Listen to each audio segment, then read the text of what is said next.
attract global investment, enhancing the visiting experience, and promoting sustainable tourist practices. So, we are not supposed to spare any of the precious moment of the section. So, I would like to invite the precious bunch of panelists for the panel discussion. First of all, we would like to invite Mr. V. Venu. Mr. V. Venu, sir, please do come to the stage. He's a retired IAS officer and the chairman of Kochi Binale Foundation and former chief secretary of Kerala. Much welcome to the session, sir. Next, we would like to invite Mr. Lalit Vishwakumar, sir. Sir, please do come to the stage. So he's actually an accomplished professional with extensive experience in the Indian hotel industry as the general manager of Indian Hotel Company Limited, plays a pivotal role in overseeing the operations and strategy growth of the brand prestigious properties in the region. Welcome to the session, sir. Then we do have Ms. Manisha Pandey. Ma'am, please do come to the stage.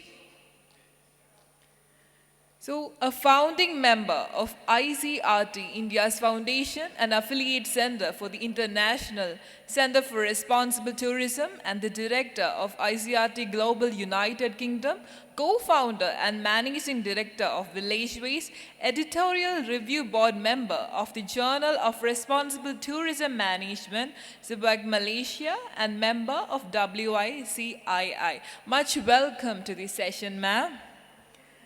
Then we would like to invite the session moderator, Mr. S. Swaminathan, sir. So please do come to the stage.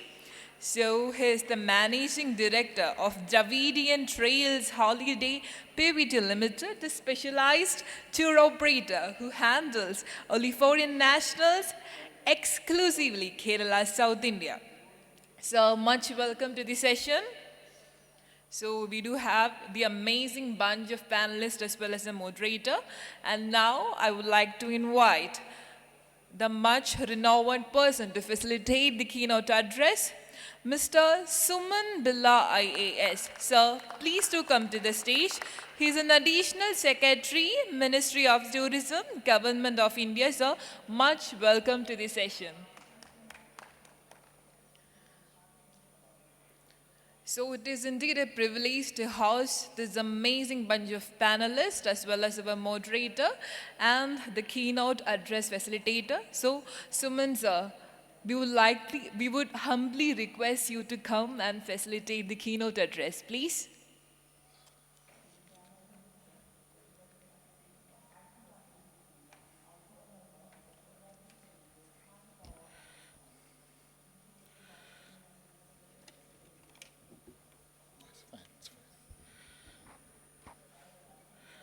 Good morning to everybody.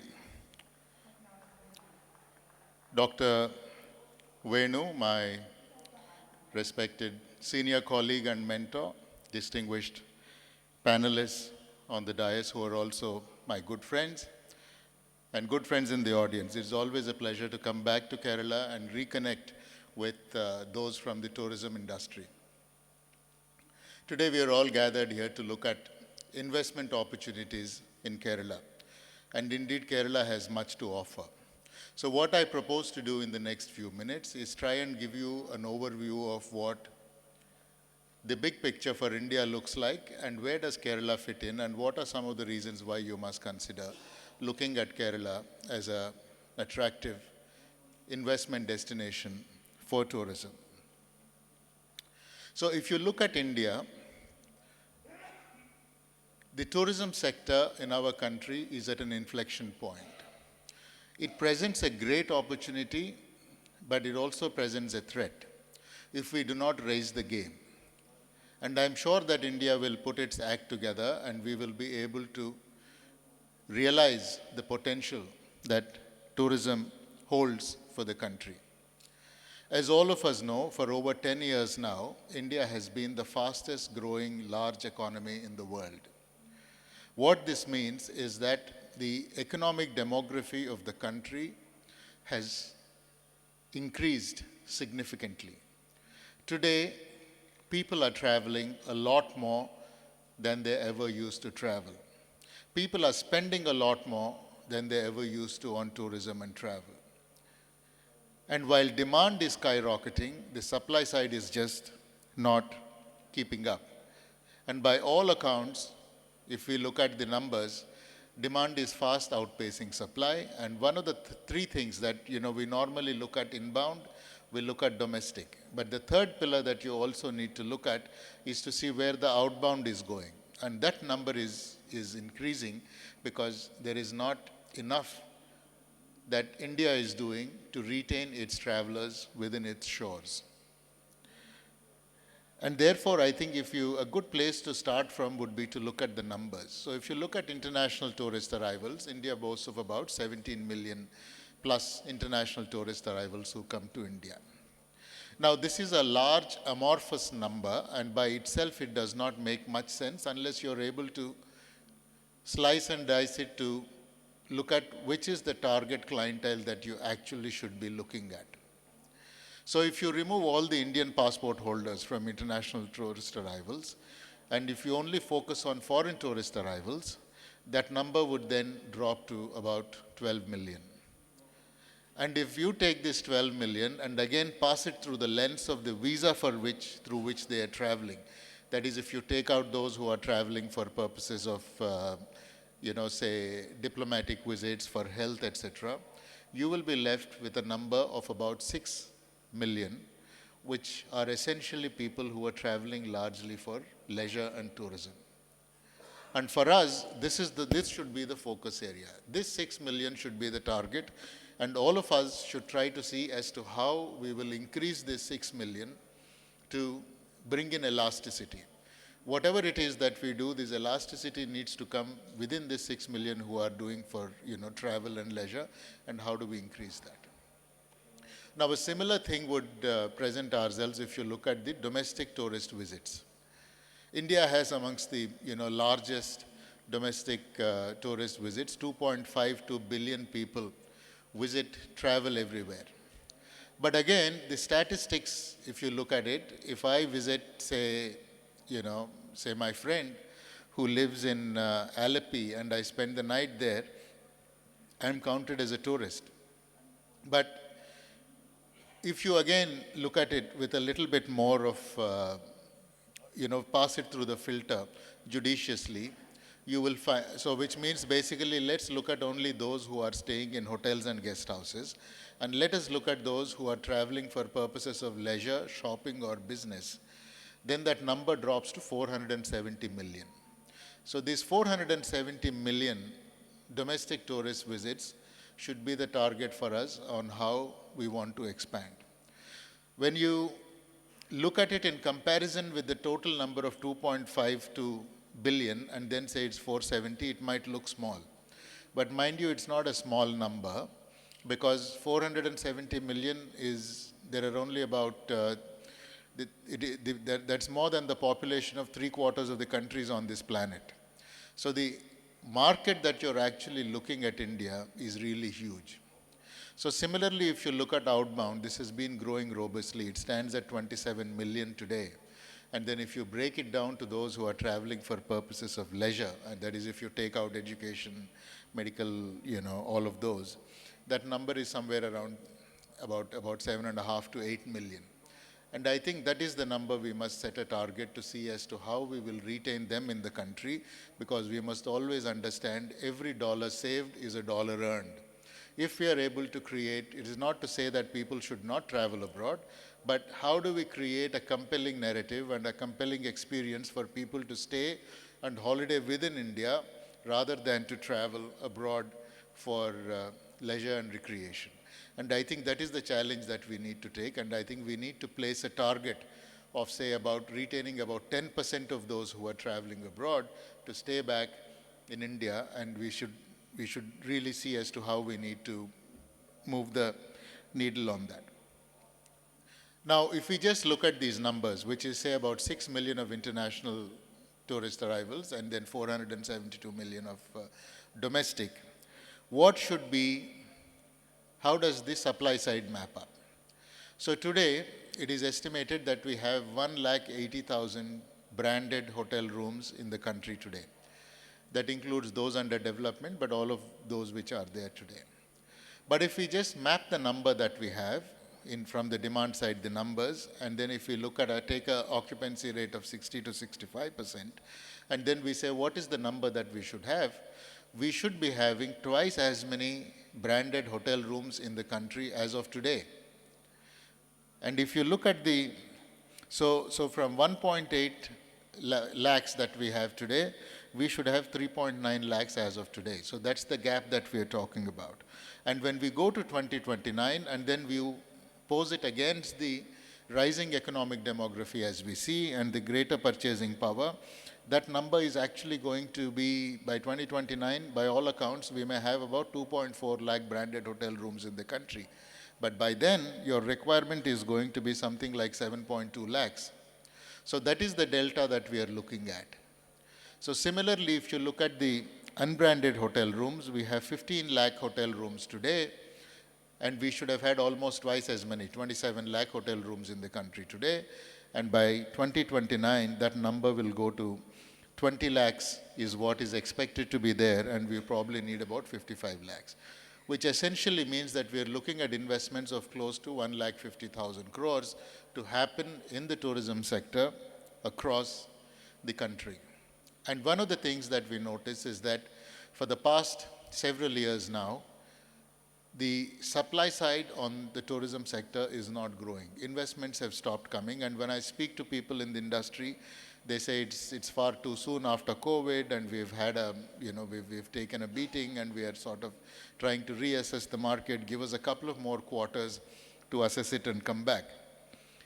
But one of the things that we need to understand is that when you plan for investing in a destination, the most important thing that you need to look at is whether demand is there or not.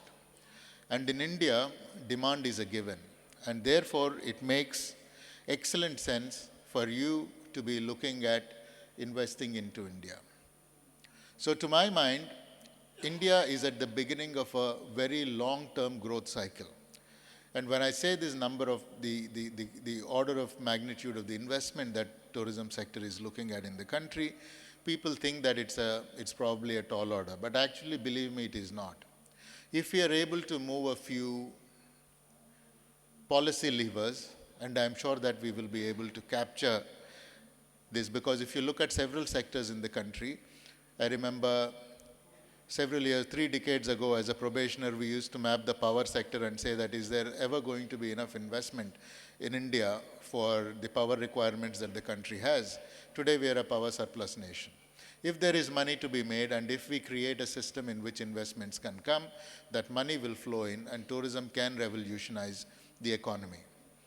From a broader perspective, what are the challenges that are inhibiting us? The first challenge that we have is that the capital structure needs to change. Because today, investment into hotels is considered as part of lending under the real estate category. Now, what this means is 2 things. The first is that your repayment, the tenor for repayment is essentially held at 8 years. You can stretch it to 9. And your interest rate is about 2 to 3% higher than what you would get by way of getting infrastructure status, which is, say, around 9 to 10% at best is what you can get. But if we were to classify it as infrastructure status, your repayment tenor goes to 15 years, and you'll probably get an interest rate somewhere around 8 to 8.5% or 7 to 8%. So that is something that would make for a compelling reason for people to do. Because in hotel industry, unless your debt is really small, there is no way you're going to be able to repay your debt obligations within a period of 8 years. So this is a discussion that we've been having at the highest levels in the government of India. And thankfully, that door is open today, but it is only open for destinations with population of less than 1 million. So one of the key announcements that have been made in the budget is that we will identify 50 destinations across the country on challenge mode, which means that states need to come and make a pitch saying this is the destination that I want to, and we will assess them on its ability to attract private sector investments, on its ability to create jobs, on its ability to engage the community, and essentially to devise if there is bang for the buck. And these 50 in which the state governments will bring as land as equity, we will be providing the trunk infrastructure and whatever else that is required to make it a vital destination. And the important thing is these 50 destinations will automatically qualify for infrastructure status irrespective of the quantum of investment. That is, if you're a classified hotel, you will automatically qualify for getting infrastructure status. So we wanted it to apply all across the country, but there are limitations in fiscal policy, and I think within the circumstances, what we have got is a good position to start from. And we would like to consult not just the state governments, but also the industry as we go towards identifying these 50 destinations. The second thing that we need to do is the ease of doing business. And one of the problems that we have with the hotel industry is that we've become notoriously slow all across in many states in being able to get clearances, and the ease of doing business is really not there. So from a national perspective, there are about 56 clearances that are required for a person on an average to start a hotel. And of these 56 clearances, each of these on an average takes about 60 days to clear. So, of course, it's not to say that all of them are linear. Some of them may also be being processed parallelly. But the idea is that, time is money when you're making an investment. And every delay that causes it is actually making his IRR and the NPVs drop. And if you're able to hold up the project by about a couple of years, then there's probably no more a business case for you to go ahead into it, especially if you have invested half the money in acquiring the land, etc.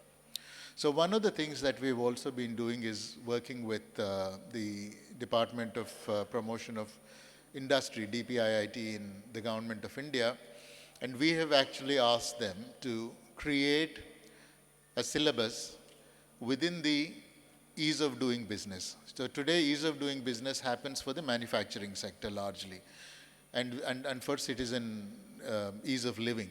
So we have said you create a separate syllabus for us in which hospitality industry will be listed, in which states will be given a clear syllabus on what are the things that they need to streamline, how to make it simpler. Out of these 56 licenses, you need to really rationalize and see which are the ones that are necessary and which are the ones that are not required, and set a time frame for issuing those. So that is something I think we will be able to add in the next iteration of the ease of doing business. That is something that's been agreed upon. But unfortunately, the industry has not been very quick in being able to come with their wish list on what they want to go into that EODB. So for all of the colleagues who are here, I urge you to also apply your mind. If there is somewhere the shoe is pinching, please do not hesitate to let us know, because before the door is open, it is important for us to take into account all the issues and be able to make the best use of it. The third thing that we need to do to get these investments happen is for the states to start thinking of themselves as entrepreneurs. And the problem that we have in the country today is that there are about 8 to 10 states who have taken a very aggressive position on tourism, but several of them are largely indifferent and they wait for tourism to happen on its own. They think it's essentially private sector led. And I think when you take an entrepreneurial position as a state, then things will happen. Because you're looking at what is it that I'm putting on the table and what is it that I expect to get in return as a state from this industry. And I think there is a lot of necessity for us to start thinking of states as entrepreneurs, and there are those who are doing it exceptionally. Yesterday I was reading a report I was looking at the budget of the state of Gujarat. They have set apart 6,500 crores as their budget for tourism department in the current year's budget. And there are already 3 states which have crossed the 2000 mark. There is UP, there is Maharashtra, and of course Gujarat, which has gone from 2000 to 6,500 crores. Because states are increasingly looking at the opportunities that tourism can happen for us. And I think as a nation, when we look at it, and what is the target that we should set for ourselves, I think the formulation is fairly simple. Today, tourism contributes 5.04% to our nation's GDP. And I think that number should be doubled in the next 10 years. Because on an average, tourism contributes about 10% to the GDP, and there are several countries in which the average contribution is about 10%. There is no reason why India should trail at 5%, and I think we should try and see as to how to expand this sector to take it to the 10% mark, which is naturally where it should belong. The second target I think that we should have should be in terms of jobs that we create. Because as most of us know, today the fourth industrial revolution is upon us. There are several nations which are already talking about 5IR, and they are envisioning the sixth industrial revolution. Now what this means is that while manufacturing will become more and more capital intensive, it will become less and less labor intensive. And the ability of the economy to create jobs is going to be seriously impacted as we go forward. And which is why the public facing, or where there is a public touch point, industries are the ones which will create jobs. And tourism will have to do the heavy lifting. There are several other countries in the world where manpower shortage is a major problem that they face. They will choose the route of automation to achieve sustainability. For us, we will have to choose the route of how to deploy, create more jobs, how to create livelihoods, how to use tourism as a vehicle for creating livelihoods within the community for India to achieve its potential in tourism.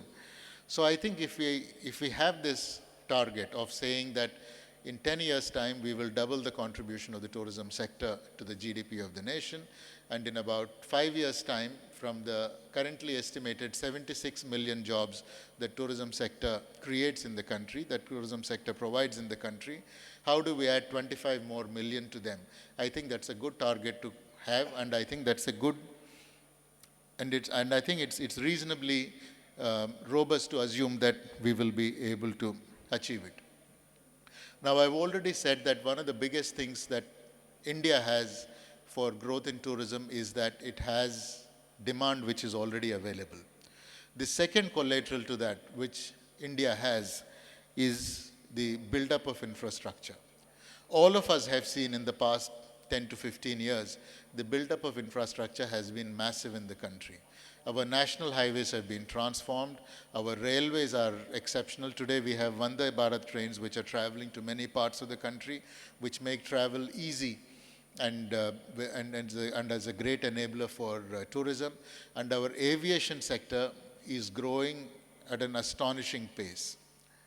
And today the fleet size of the Indian aviation is about 1,600 aircrafts, and in the next 4 to 5 years, we are going to add 1,000 more aircraft to that fleet. So which means that these planes are going to be flying in and out somewhere, and they're going to be carrying people from somewhere to somewhere. So the challenge is, will tourism rise up to the challenge to support this growth in infrastructure is something that we should do. When I started, I said that this is an opportunity, and I said that this could also be a threat. And I will explain why it is a threat now.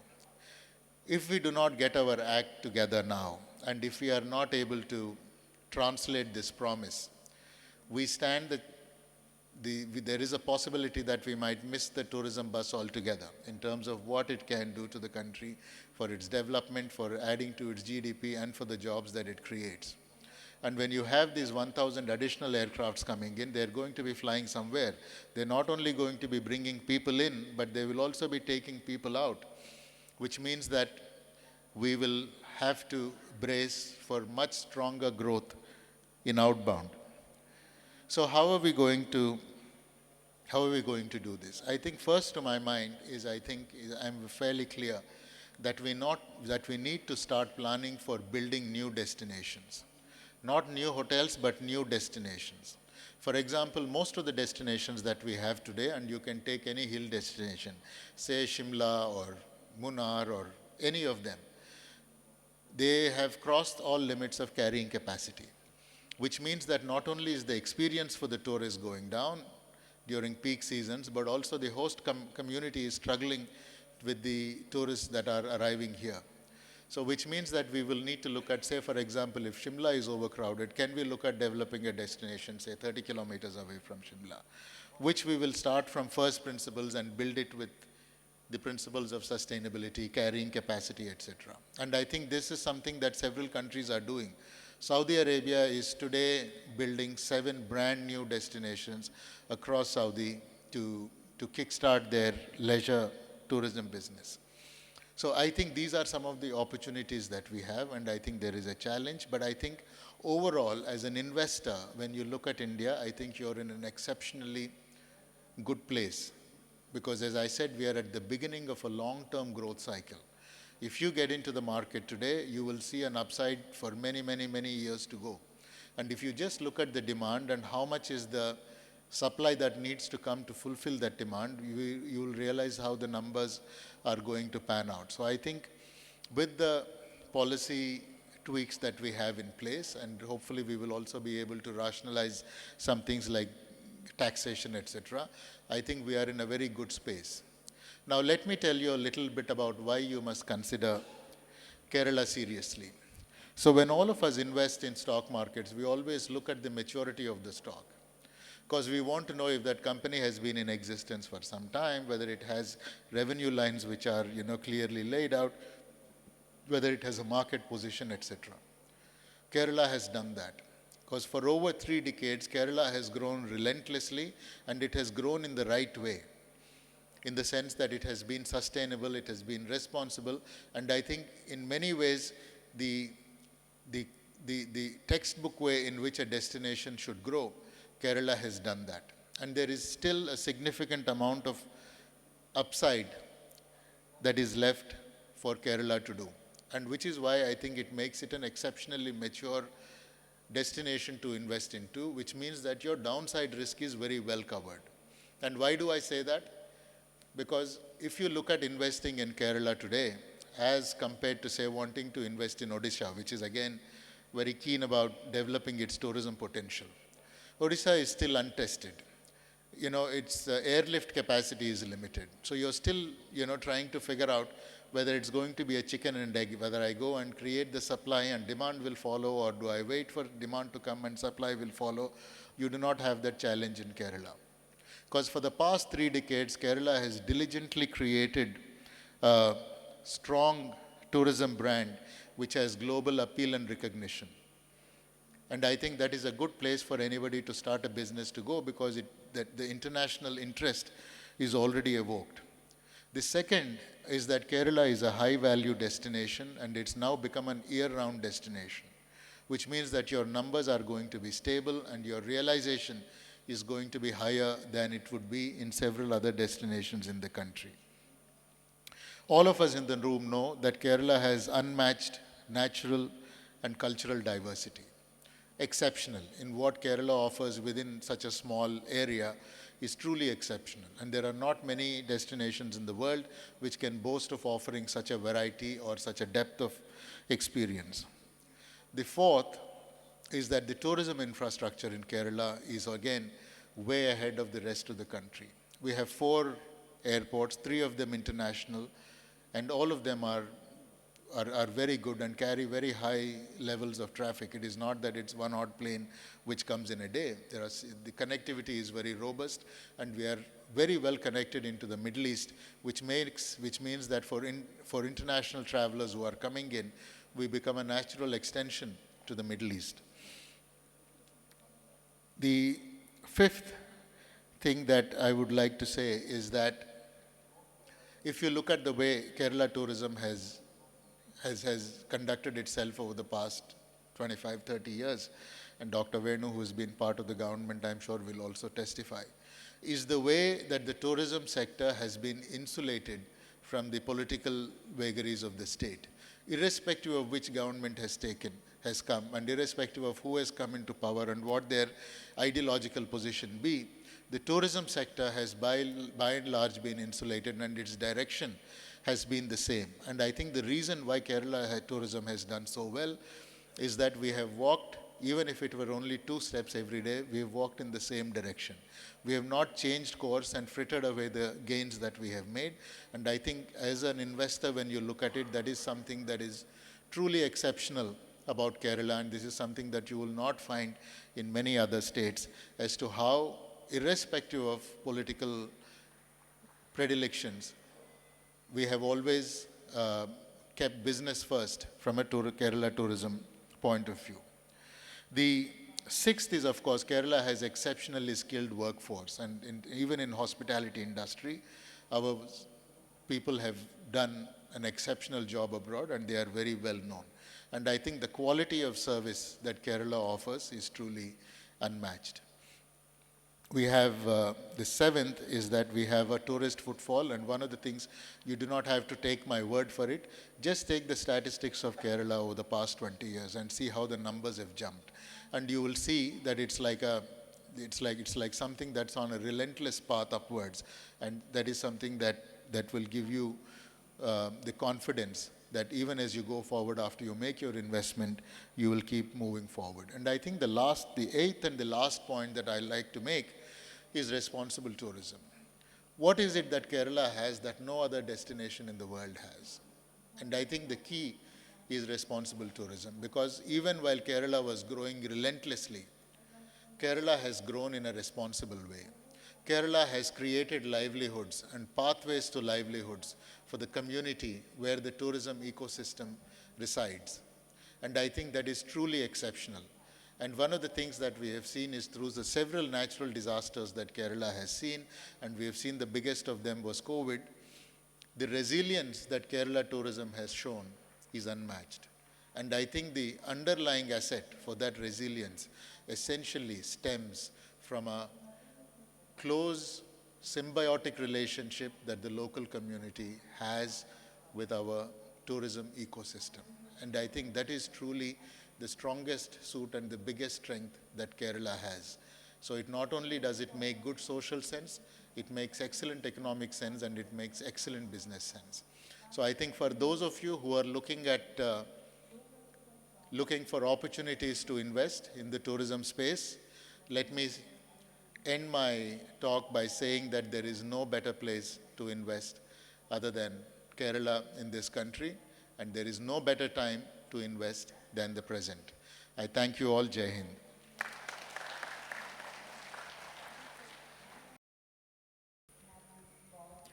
Thank you so much, sir.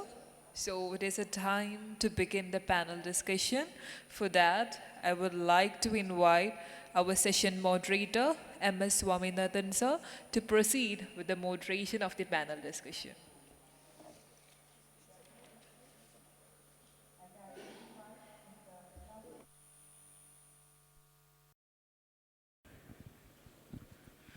Morning, everyone.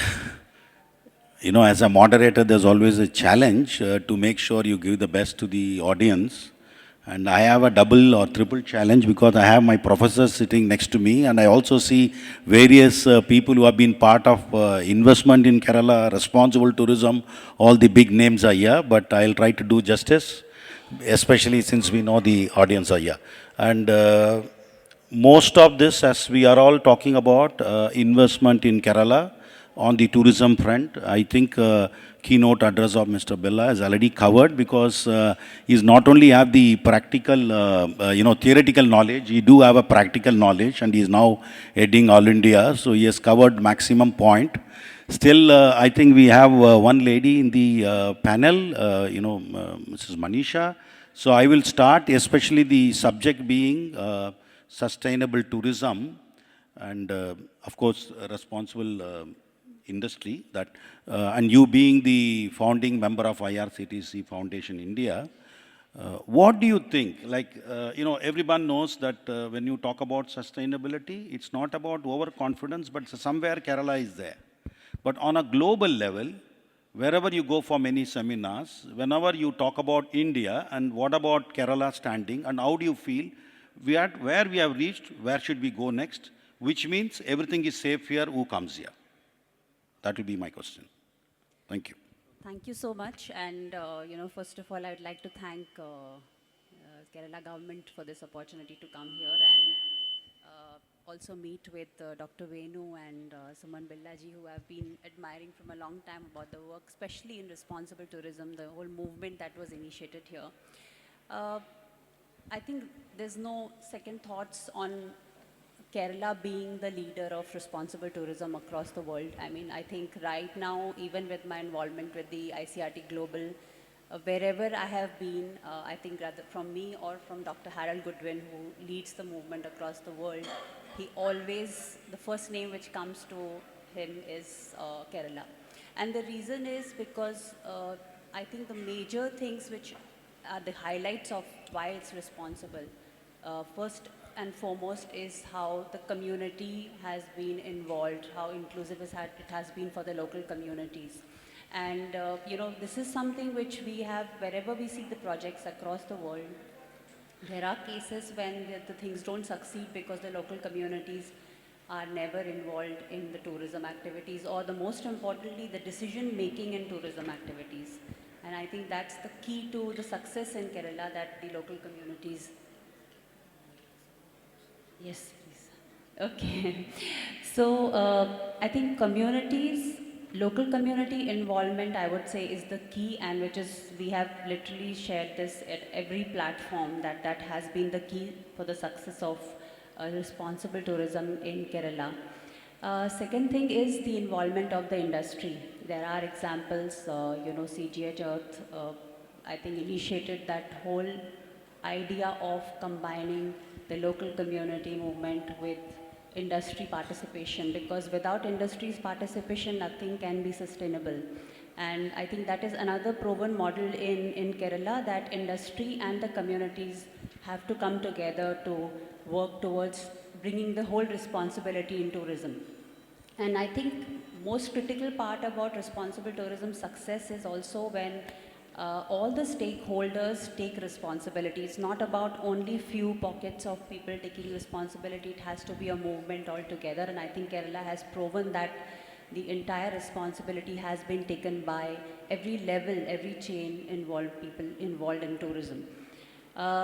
Most importantly, being a woman, I think, I had the privilege of coming here last in December to attend the Global UN Women Conference. I mean, something which speaks for itself in terms of safety of women in traveling, as well as destinations. I mean, I know that people, whenever travelers come to Kerala, they have no concerns about safety. So that is not a very small thing in India. I mean, I have been working in several states in India without naming, but the biggest concern people do have still is how safe they are in a destination. So for us, these key highlights, community involvement, tourism, looking at community upwards, and then the participation of the industry, as a whole, and then the women leaders who are, also leading the tour operation side. They are ensuring that there is a good image created of the state in terms of the safety for women travelers. So the whole purpose of responsible tourism is that the movement spreads across the different stakeholders in tourism, and I think Kerala is certainly the best possible example.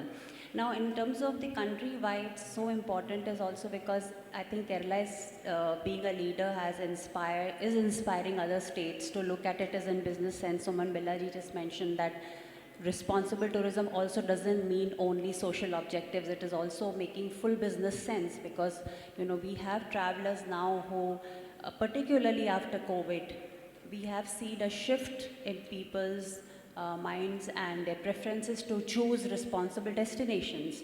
And I think, therefore, responsible tourism is not going to be a choice only for social upliftment. It is also going to be a choice for economic development. And that is where I think Kerala, as a lead example, can inspire many other states in our country to also follow the footsteps. And there are some working models. It's not just about talking things in paper, but it is also all the models are working here and replicable, very much replicable. So I think in that sense, Kerala still leads the whole movement of responsible tourism across the world, and very, very honored that I am sharing the dais with people who have pioneered this movement in Kerala. Very kind, and good to know there's a good gender equality. So that's one of the key which we have shaded. Sir, continuing on this, I think you have been a pioneer. You have been part of responsible tourism. When the keynote address, when Mr. Suman Birla said that putting the responsibility on the map, you have worked in the grassroots. So in that session, as point to know, whenever there is an investment come, everything local in content. Is it fully acceptable, or still is it makes the ease of business easier? That view would you like to share? Nathan, I should start by saying how much I enjoyed listening to Mr. Suman's presentation, because in a very short time he took us through the entire gamut of the sector, pointing out where India is and also what the possibilities are. I think many in the audience today will be reassured to hear this, because it's a very, very important point that is being made.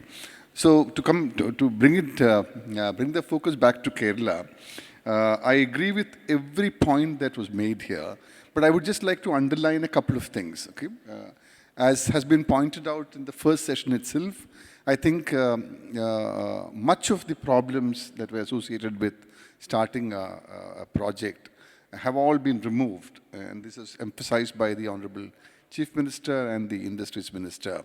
And it is no surprise that we are zooming up in the ease of doing business rankings. I must tell the audience that this whole ease of business ranking exercise was actually anchored by Mr. Suman Birla in his, when he was Industries Principal Secretary. And if we have moved right up to the top in the country, much of the credit should go to him for his leadership. So I think. Now, there are still issues, but the point I would like to take away from what Mr. Birla said is that at several levels, Kerala is attractive for an investor. If you're looking at, there's a huge middle class that's traveling. As was pointed out, travel, surface travel, air travel, everything has become, has been transformed in the last few years. What does this mean? People who have never traveled outside the cities, their states are traveling. So if you look at the middle segment itself, Kerala can offer to have to a large target population which has not even heard about Kerala. Okay, so investments in the mid segment, which is the biggest segment by far, Kerala I think should be attracting much more than what it is today. At the higher levels, the competition is more. You will know this because, as was pointed out, outbound will continue to create that. There is an attraction for the traveler to visit an exotic location, etc. But again, the positioning that we have managed over the years will stand us in very good stead.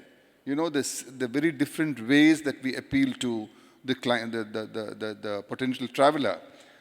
Solo women travelers, families, jaded international travelers, they all find some reason to connect to Kerala and are very, I would say that, constantly the brand image is being refreshed.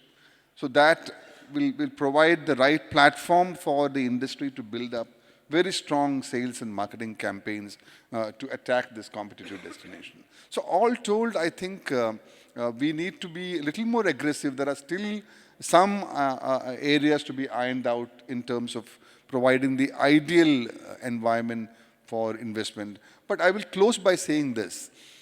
Kerala's investments have all been in small boutique properties, and I think that's connected well with our positioning. Also, about the communities not being too disturbed because of this.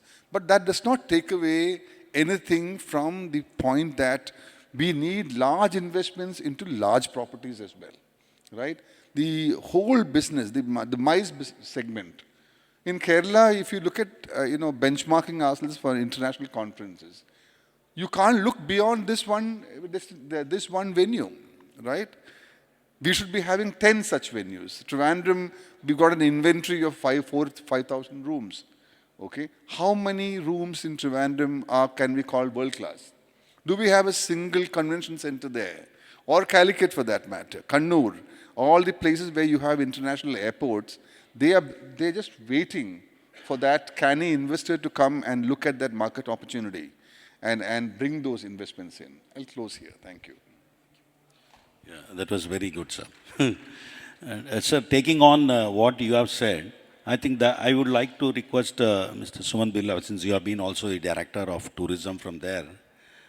So when a principal secretary, of course, the now additional. And sir, whenever in general Kerala started, because we are now discussing about talking to investors, so they know how we have prospered, what is the plus and minus. So some question may be a little blunt, but still. We focus purely on their own backpackers came to Kovalam, from there moved as an international destination. So the domestic in general, has not been this big unless and for the pilgrimage reasons people used to come, like Guruvayur or Shabarimala.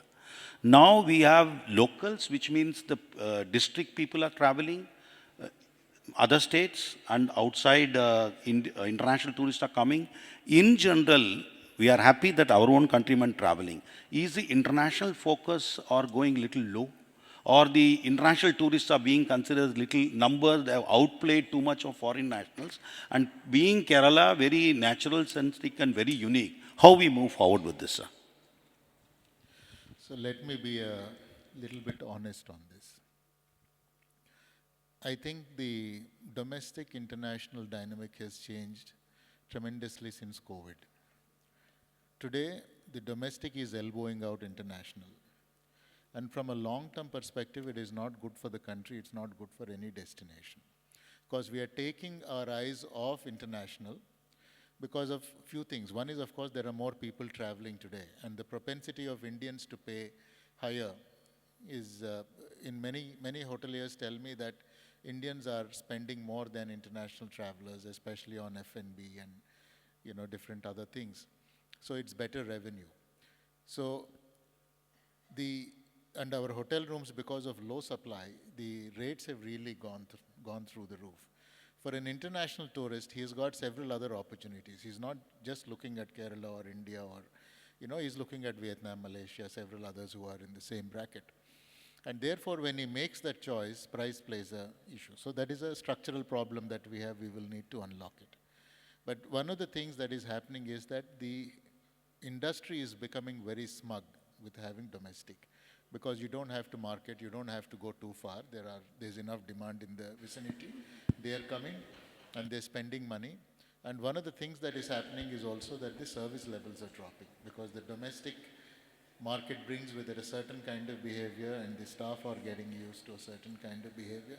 So I think for a destination like Kerala, it is a big challenge. It is not a challenge for states like, say, Gujarat or Maharashtra, but for Kerala, we are essentially our entire standing rests on our international position. And I think whatever we do, we should not dilute that. You should never take your eyes off the international market. It's very easy to come out of the door, but it's very difficult to get back in again. So I think which is why for Kerala, we need to keep our eye constantly on international. One point I totally agree with you, that service level dropping down because of too much of turnaround is happening. It's not intentional, little casualty is there. It's a very valid point, and Lalit has been very patient. Thanks Lalit. As a group which you represent, everybody knows his trustworthiness. You have established in many locations. Kerala also you have done quite well. In your internal discussions when it comes up, be very open, including ease of business. When you have 2-3 states as a choice, when Kerala also talks about, what is they say they do internally? I'm sure you will bet, being an area director, you will say invest here. As a group, what they say. What is the strength which is happening? If there is any weakness, if you think? Thank you, Mr. Swami. Good morning, everyone, and privileged to be sharing this dais with such eminent personalities in the field of hospitality and tourism, like Dr. Venu and Mr. Suman Billa, who've pretty much been instrumental in putting Kerala right up there, whether it's the international market or whether it's the domestic market. So thank you for having me here. I represent the Indian Hotels Company Limited, which many of you know as the Taj Group of Hotels. The reason we are now called the Indian Hotels Company Limited is because we're a house of brands. So to answer your question, we have 9 brands that we currently have under the house of Indian Hotels Company Limited. 8 of those brands are present in Kerala. The only one that we do not have at the moment is Taj Sats, which is our airport catering service. Ease of business is something that you asked. So if I may take the audience through a journey, we started with our footprint in Kerala in 1985 with the Taj Malabar. And from there, the partnerships grew within the state. So 1985 to 2020, I think 2020 was a turnaround time when we started climbing up the ladder in terms of ease of doing business, in terms of the ranking. We had 12 hotels in terms of private and public partnership, which are established in Kerala. 2020 to 2025, with the acceleration that happened after 2022, post-COVID, from 12, we've now become 40 entities in Kerala. When I say entities, that also includes Taj Hotels, that includes Vivanta, includes Gateway, includes Ginger, Ama. Ama is our homestay brand. So 12 went to 28, 12 went to 28 more by 2025, making it 40. And to answer your question in terms of statistics, what do we internally talk when we talk about Kerala? 40 units is going to 58 by 2030, which means we've got 18 more units which are already in the pipeline, which we've either signed or in the process of completion. So as a state, Kerala has reached a point where we are more prominent in Kerala than we are in a place like Goa or Rajasthan, which shows statistically what we as the Indian Hotels Company Limited think about investing in Kerala. So the short answer to this is it's a very, very opportune time for us to be part of the ecosystem. You asked, are there any concerns or anything that would probably facilitate taking things forward? I think responsible tourism, which is the discussion that we're having today, plays a very, very key role. And Kerala has always been successful in the public-private partnership. And the success of Kerala tourism has been how involved public and private players have been. In the field of responsible tourism, I think there's a lot that we can still do, because that is one niche, whether it's for domestic or international audiences, which will be a differentiator when you look at tourism across the country, because the kind of flora, fauna, literacy, education, knowledge, interest, skill that exists in Kerala, all of this coupled with the fact that we are such a green state that doesn't matter where you land in Kerala, the first impression of anyone landing from outside Kerala into Kerala is a carpet of green, which is second to none. Very few states, wherever you land, whether it's the north or in the south, can boast of that. That is an opportunity that I think we can seize and take forward. Thank you. Thank you. Would you like to add anything, Manisha, on this? Very important, because you are focusing purely on sustainability and village ways you have. You are still in grassroots, so it will be nice to know your view when we talk about so much of growth. Yeah. Yeah, I mean, now I will have to shift my hat to the entrepreneurship, you know, the model that Suman Billaji was mentioning about. I think in terms of entrepreneurs, this is, you know, pan-India. they can be hugely contributing to not just uplifting, reaching out to the most remote communities, but also contributing towards the economy of the state, because entrepreneurship models have to be encouraged. And I think, being an entrepreneur myself for the last 20 years, there has been many tough points where there has been difficulties in terms of running the businesses within the state. Uh, as you said, that the key factor, even when I interview now people at the grassroots level who are entrepreneurs in different states, the key challenge they face even today is marketing. How do they spend money on marketing? And it's a very key factor for the success of their small entrepreneurship. They can do a lot of work at grassroots level, but then how do you finally link it to the market? Because it needs funds. And so I think resources, support from the government to entrepreneurs can really play a key role. And I must also add that as far as responsible tourism is concerned, wherever we have seen the entrepreneurship in different states, the seriousness of the entrepreneurs towards responsibility is way high. I mean, they can actually give models which can be replicated, scaled up, and even a small enterprise can give very good inspiration to even larger groups, because I think the key for them is success of their small businesses. They are not talking about large success, they are talking about small businesses. The focus is much more. So if they are supported, they can make a huge impact in the local economy, as well as they can probably give us some ideas of some replicable models which can be then adopted by the larger players, in the industry, because they will not have that kind of vision to go in and do that grassroots level work probably. I mean, I would say that if there is industry like IHCL participating, I was just talking to Lalit before the panel that, if there is participation from the large industry to also support the entrepreneurs, it will be much successful if they see a success at ground level, which can be then scaled up, because scaling up and replicability is not possible for small entrepreneurs to do. So I think that certainly is the key as to how we can focus on more responsible practices to start from grassroots level upwards towards the industry. Thank you.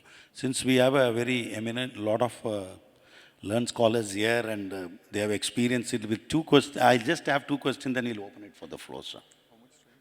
We have 15 minutes for the debate. Yeah, is that? Okay.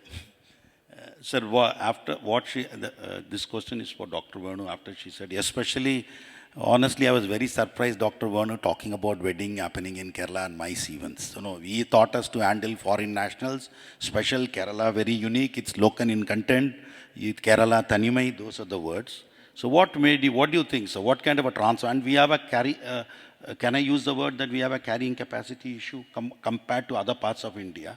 So how we do it? We need definitely, for example, people in Kumaragam, they want to go do a wedding. MICE events want to come, which is happening in India. You have developed as a responsible destination where supplies also happen locally. How we balance this? This is a challenge for everybody. But since you have been for a longer period in doing this, and how we balance this? Am I? Thank you. There is really no contradiction there, I think the more we grow, the principles that we take along with us should guide us. It's not about responsibility is the responsibility of only the small entrepreneur. No, it's not. The biggest guys can practice responsibility. And that's, the success in Kumaragam was when the biggest players in Kumaragam, like the CGH group, like the Taj group, adopted responsibility as part of their business process. So there is really no contradiction. But whether it is foreign or domestic, for a market like MICE, your basic infrastructure, your basic things that are needed in order to reach critical mass, in order to appeal to all those service providers who are bringing in these kind of programs, we are still not yet there. That's all I'm pointing out. We need to look at how we are losing this business. Where is the business going? And if you look at, it's a very simple thing, you know. The big cities have big conferencing facilities, they have bigger hotels. You know, bigger hotels with larger inventories make better sense to the professionals in the business, because you know, the hassles of trying to, trying to cast their net wide and have 20, 30, 40 hotels contributing small number of rooms in order to run a conference is so difficult. I'm sure many of the people here, seniors in the industry, would agree with me. So that's why I remain in the point that even while we talk about small boutique properties spread across our state, you know, each village opening out, each region opening out for the tourist, it does not take away anything from the simple fact that we are still short of large volumes of rooms and large spaces that are such a core part of the tourism industry. So so one last question to you, sir, to Mr. Sumant Billa. When you get an opportunity, don't lose it, you know. Sir, just on this topic, especially when we talk about beside the investment, whenever there is, we talk about social responsibility, sustainability, corporate houses does mass of events as CSR. But somewhere down the line, when it is done by a local individuals in different areas, they are more identified than the corporate houses. There's a bridge gap is happening. So how do you think, I think it's a little bit, it's a broader question and probably not related to tourism. So let me illustrate by way of an example. When I was industry secretary in Kerala, I was on the board of Bharat Petroleum. Now BPCL spent something like over 300 crores on CSR every year. I think you say that local connect does not happen, because when you're deploying 300 crores in a year, it becomes a corporatized model again. You're mostly going by numbers, by the metrics, and saying which is the place where, you know, nutrition values are low. So we go and do this, and you work through an established agency, etc. So I think, but one of the things I think that we should look at in tourism is, all of us in the tourism industry or also have this CSR thing. You must also, the apple falls closest to the tree.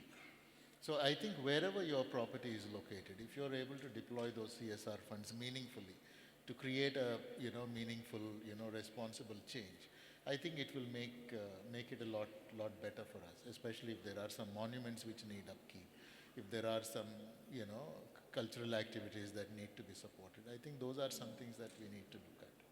very kind. I think, I'm sure all of you would have heard quite, informative informations. Now we keep the floor open for the question and answer session. I think we have 10 minutes. Maybe we prolong it for 5 more minutes with the permission. 15 minutes. Thank you. Hello. What is the position of Kerala tourism in the total Indian tourism industry in terms of revenue? The revenue, the total revenue or a share of Kerala business in the India industry, India tourism industry. I think that's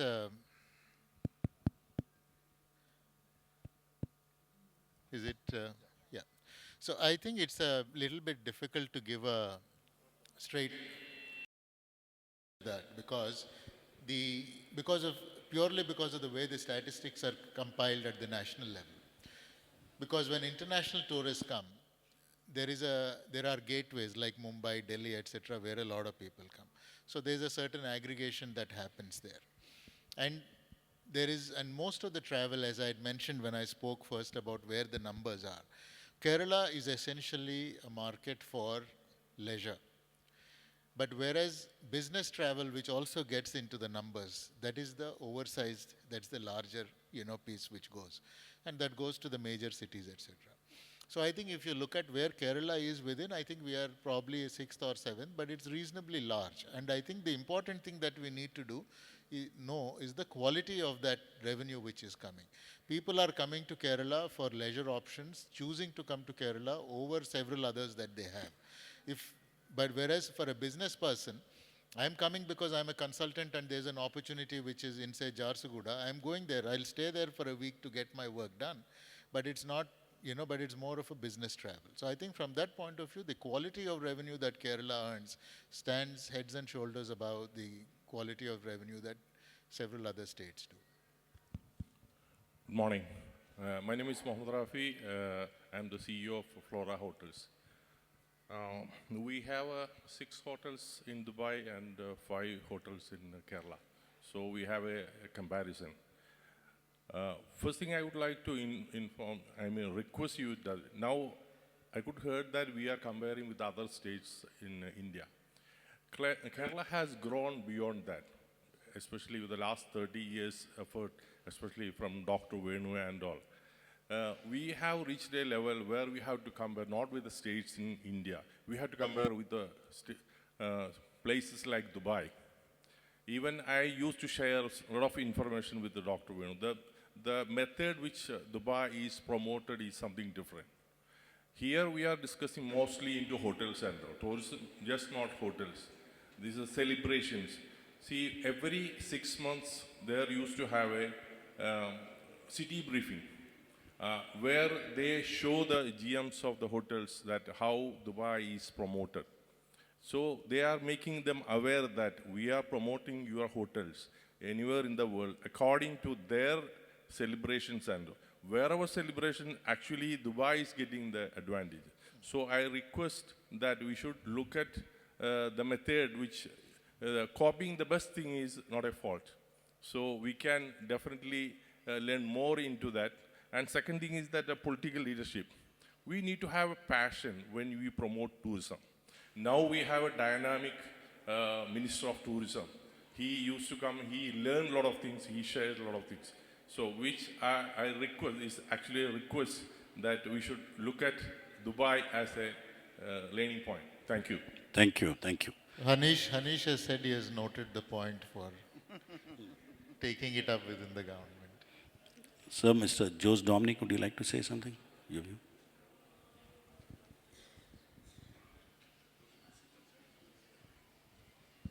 I actually came to listen.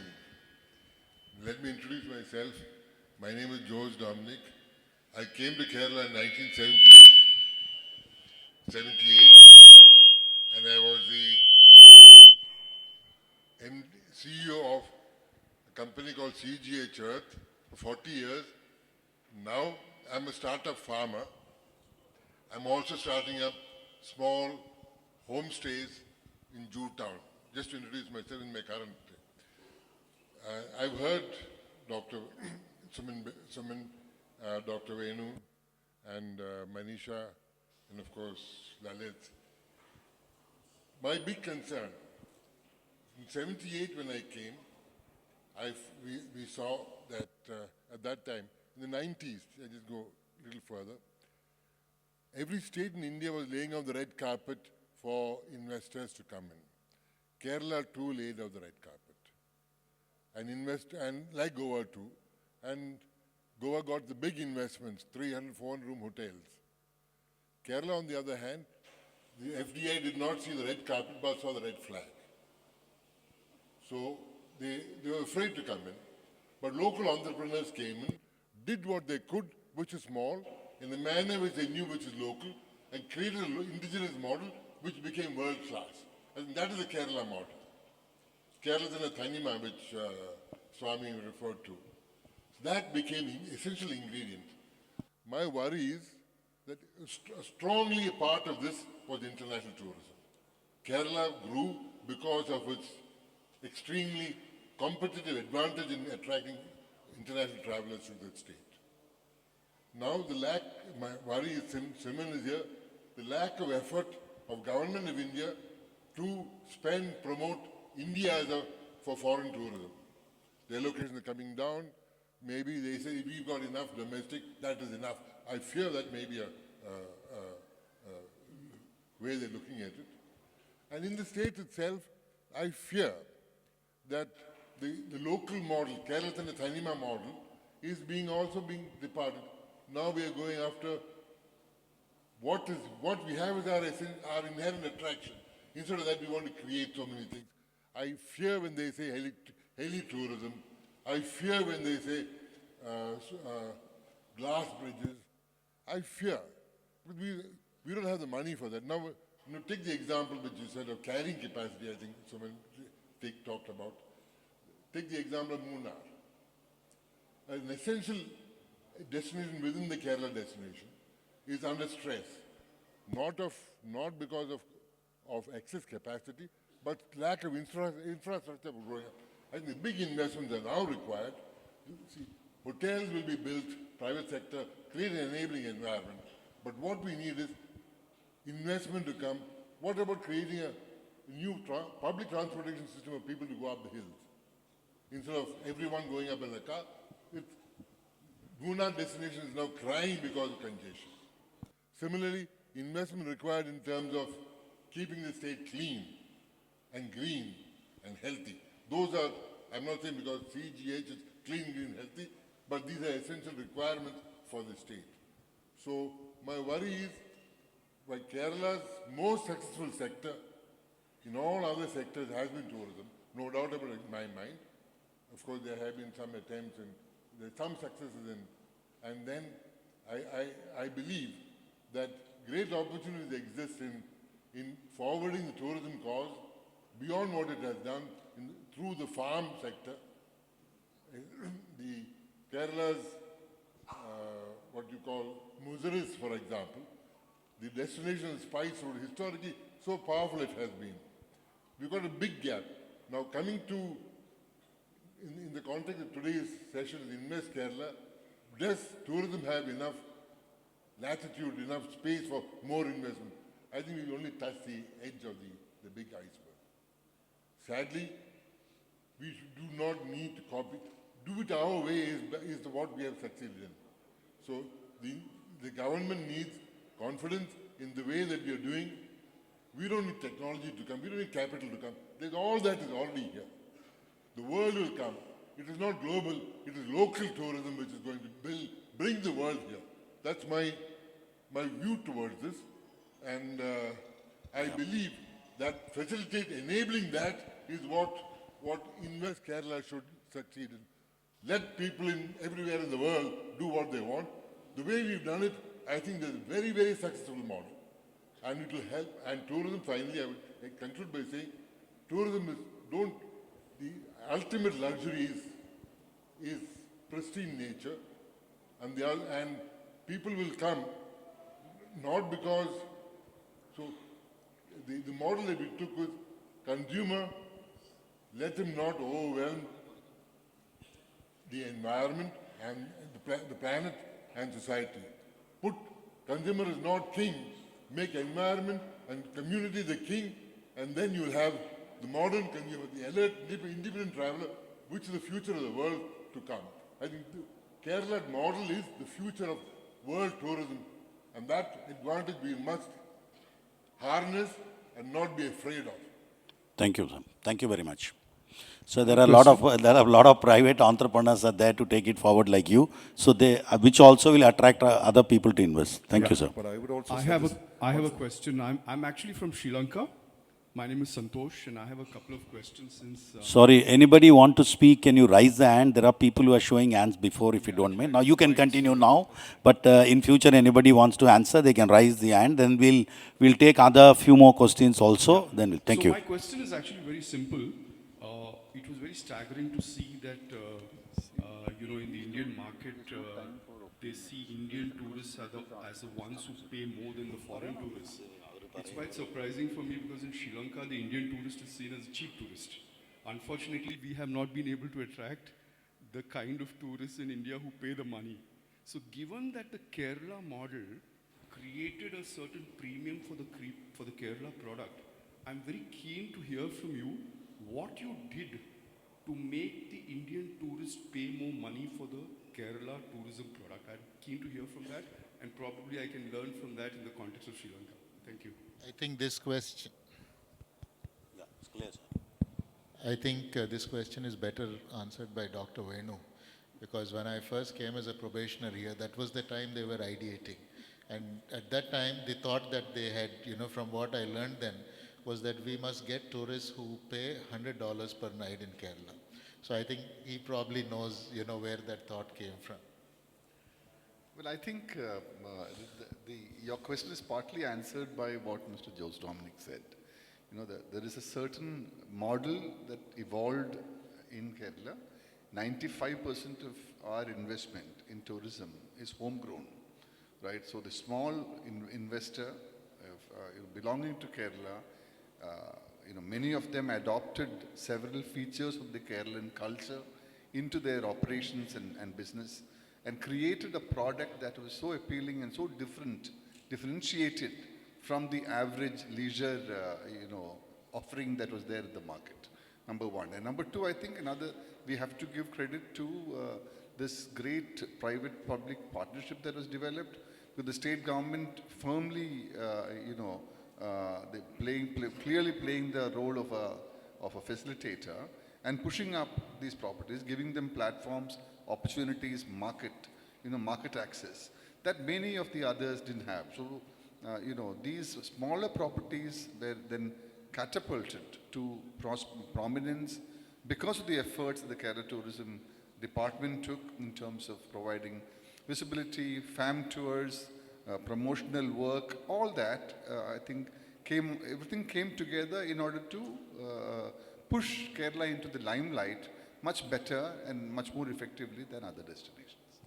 That's for Dr. Machingal, if you don't mind. Yeah.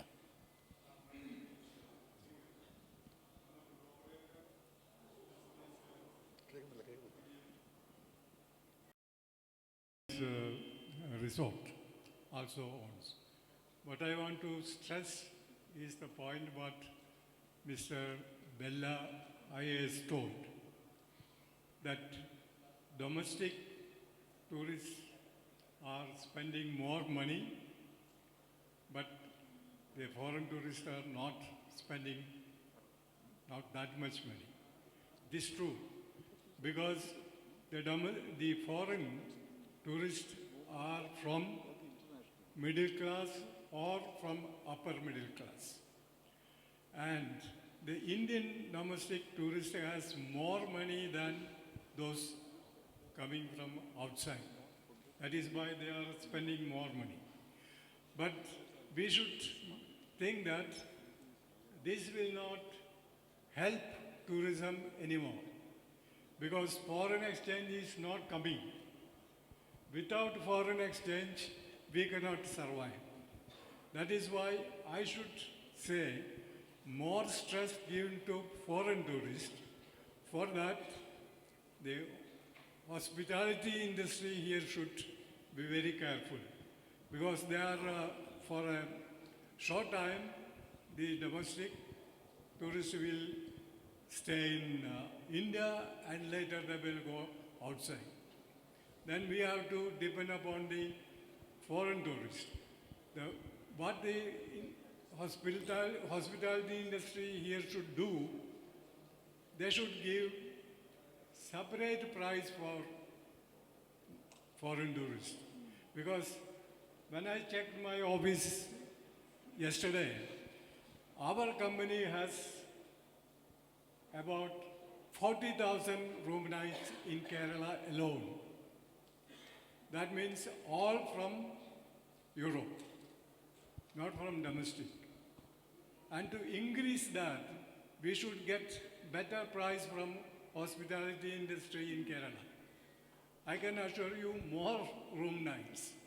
That is why I am stressing upon the fact that we should give better stress on foreign tourists. Thank you. I think we can keep it to questions rather than general comments. So please, sir, can you? And we have passed already 11:15. We'll take, and sir, Mr. Riaz sir would like to say something after this. Yeah. I am only a student of tourism. I am not an expert, but listening to the experts here, one particular thing on which I would like to ask. Suman said that we need to start from the first principles in the locations which are near some saturated locations, so that we can have sustainable tourism and we can have a kind of a growth which is basically driven based on the experience in the already prominent tourist destination.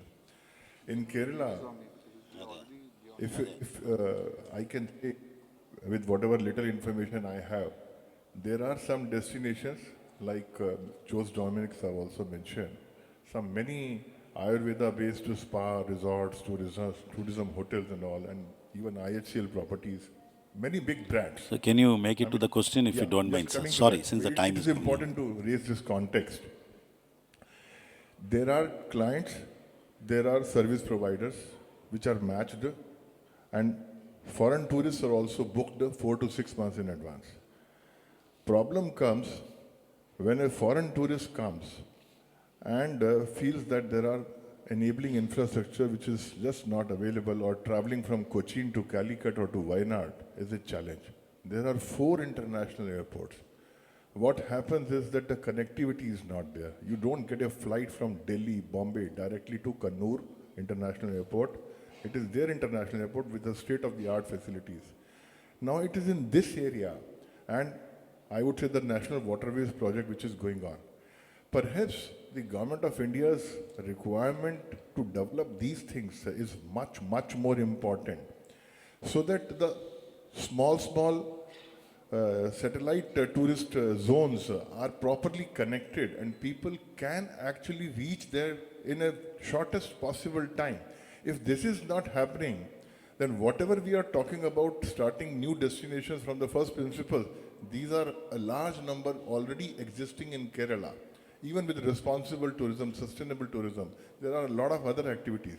But in the absence of the enabling infrastructure, from the aviation point of view, from the waterways point of view, because there is a lack of highways in any case in Kerala. Now there are somehow the overall policy framework of the Government of India, because of some other considerations, is actually a big killer. And I am talking about the bilaterals in the civil aviation sector. Thank you. Thank you, sir. Thank you, sir. For those of you who do not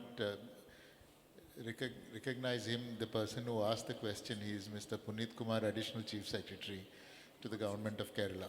So I fully agree with you. I think, and there is never a time where the infrastructure is at an optimum. But from where we were 10 years ago, we have, developed considerably. And when infrastructure opens up, it also opens up new opportunities for tourism growth. For example, the Kannur airport is a great enabler for, tourism investments to happen in and around Kannur. The waterways will give another opportunity.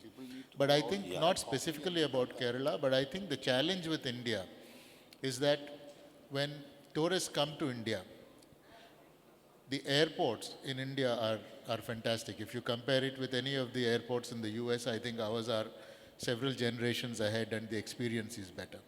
Our hotels are world class. Where is it that we are missing? I think is in connecting the dots. If I need to take a cab to go from place A to place B, do I have to bargain? Do I have to negotiate? So I think it's basically the softer part which is, connecting things like predictability, taxi services, hygiene when I go out and eat, ease of getting a ticket to go to an attraction. So I think these are things which are the ones that we do. If you look at the core infrastructure that India offers to a tourist, we have great airports. Our aircrafts are better than many of the, international, airlines. We have good, clean aircrafts which are flying this country. Our hotels are absolutely world class. Our restaurants are also good. So I think we just need to sort of see as to how we cover the troughs. The peaks are all, I think, fairly straightforward. Okay, one last Just question. one point on this is that I could not agree more with you on foreign exchange earning, because not many people know that the tourism sector earns 1,27,000 crores of rupees in foreign exchange every year. And the reason why foreign tourists are essential for India is to keep that number going and keep it going strong. We have an island which is 3 kilometers away from this venue, that is Waipin Island, and we have almost 25 kilometers of beach, which is not at all maintained.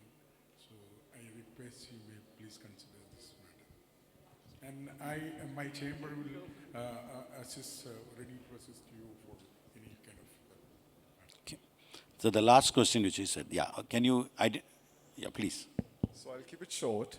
Can you, Yeah. please introduce So, yourself? Yeah. Yeah, I'm Pranav, and I'm representing. Can you get up because others could not see? That's the reason. So Sorry. I'm Pranav.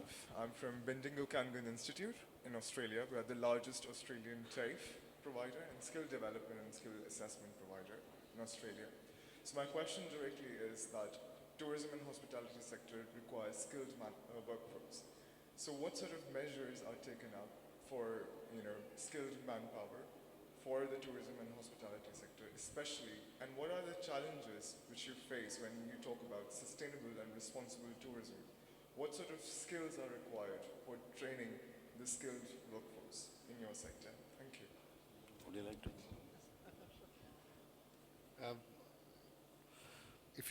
If your question is limited to Kerala, then I can answer it.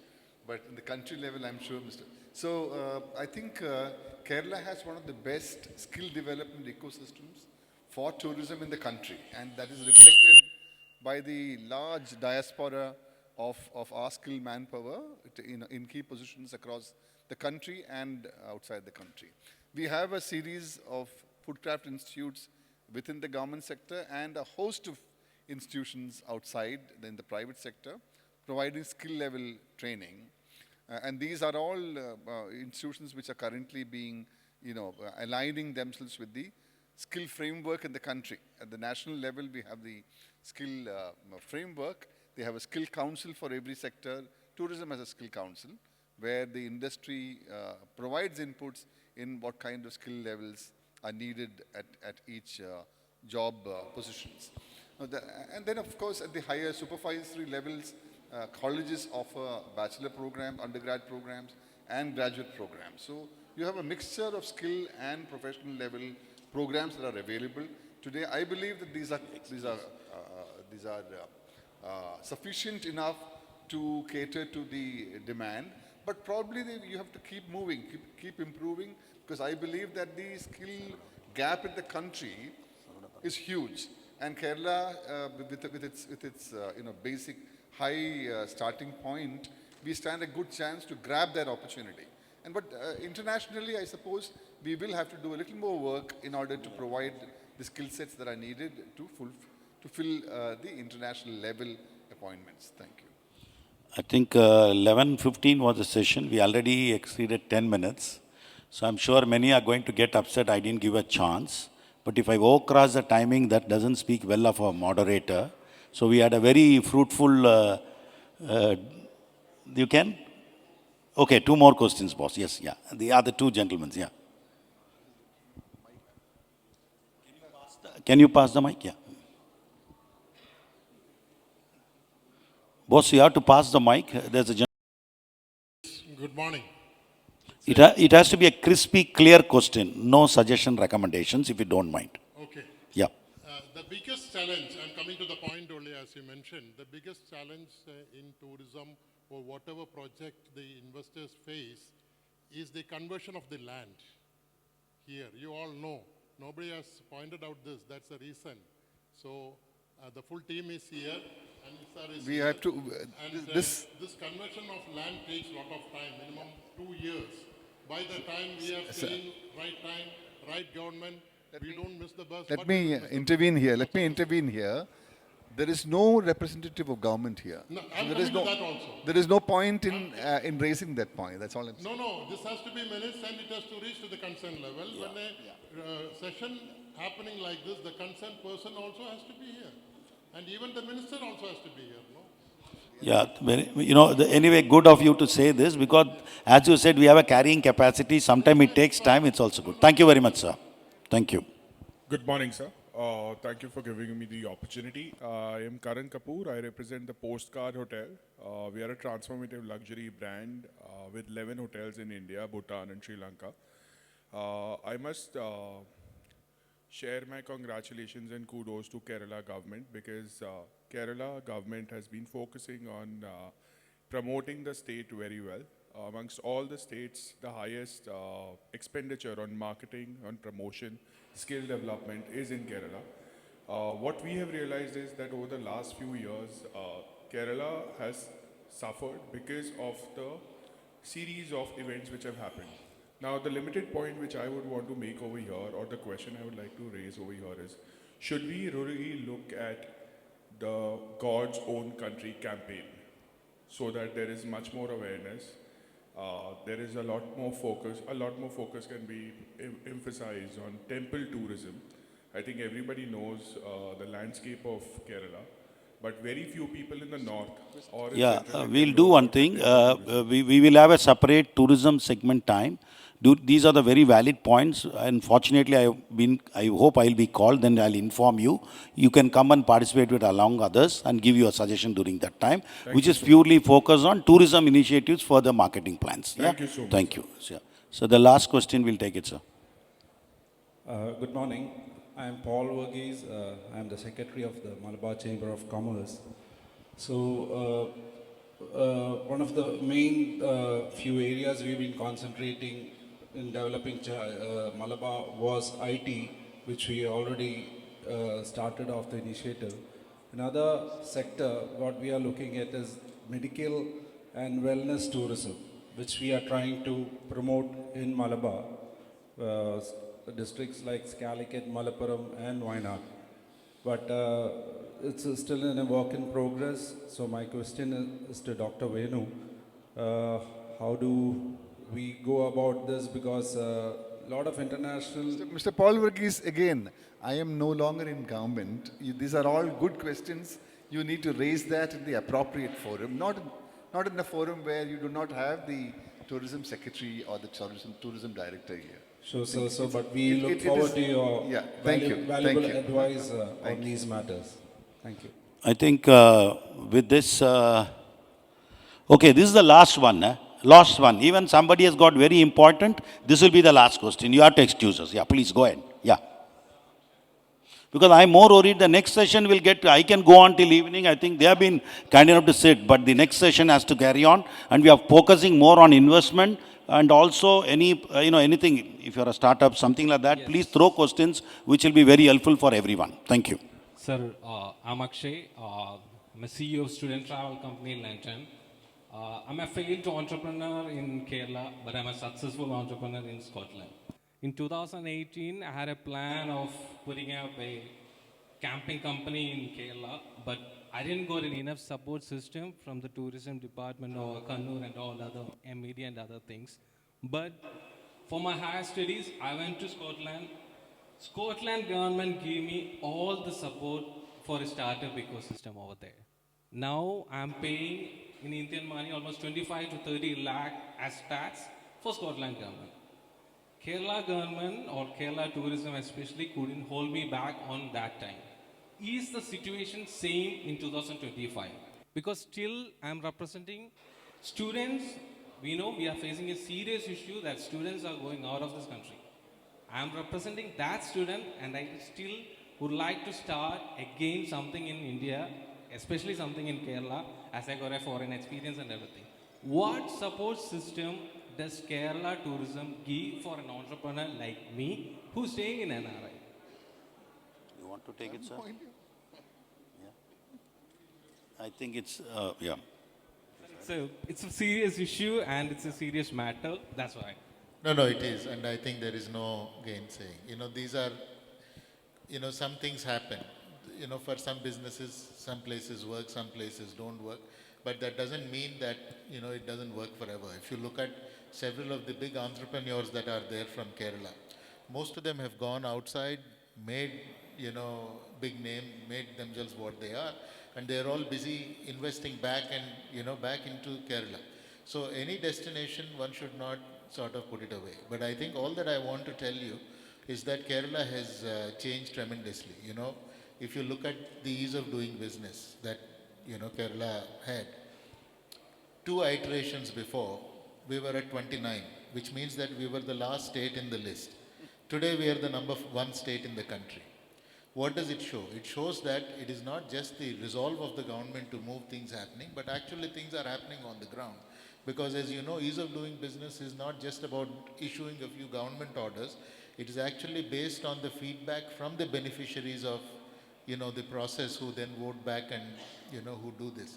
So I think Kerala has changed, it is changing, and I think it augurs very well for the state. And if a powerhouse like Kerala does well, it augurs well for the country. Thank you so much. Okay, thank you. And would you like to say something, sir? Sir, I would like to thank the very eminent panel, Dr. Venu, Mr. Mandilla, and Mrs. Manisha and Lalit for a very active, involvement, and also entire audience for the patient hearing and interacting very well. We have a long way to go, but I feel as a moderator, the session went up well. Yeah, thank you very much. Thank you. Hello.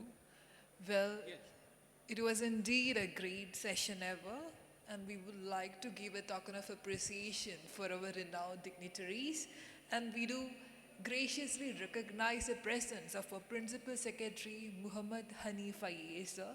So we would like to invite Hanif, sir, to the stage to give momentum to our beloved dignitaries.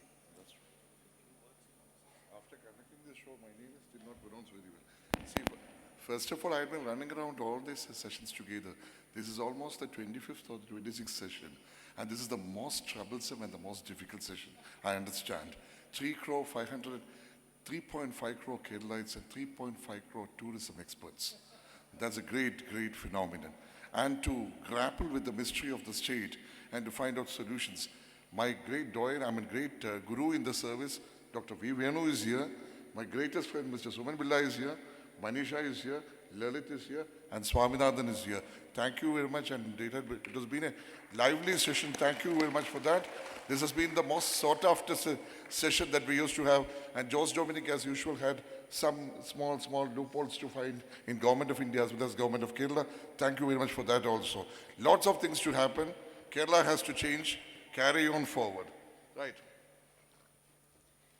Yes, so first of all, I would like to invite Mr. V. Venu IAS, sir, to receive the momentum from Muhammad Hanish, sir.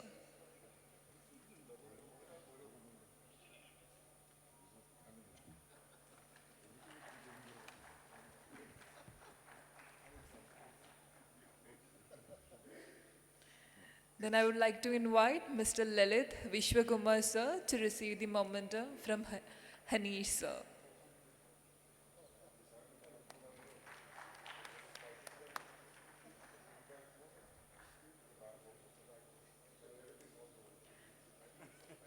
Then I would like to invite Ms. Manisha Pandey, ma'am, to receive the momentum from Hanish, sir.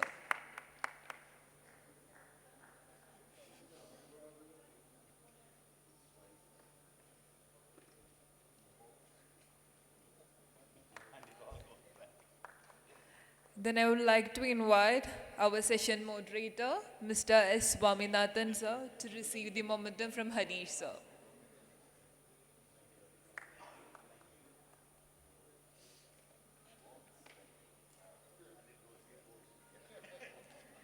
Then I would like to invite Mr. Suman Billa IAS, sir, to receive the momentum from Hanish, sir.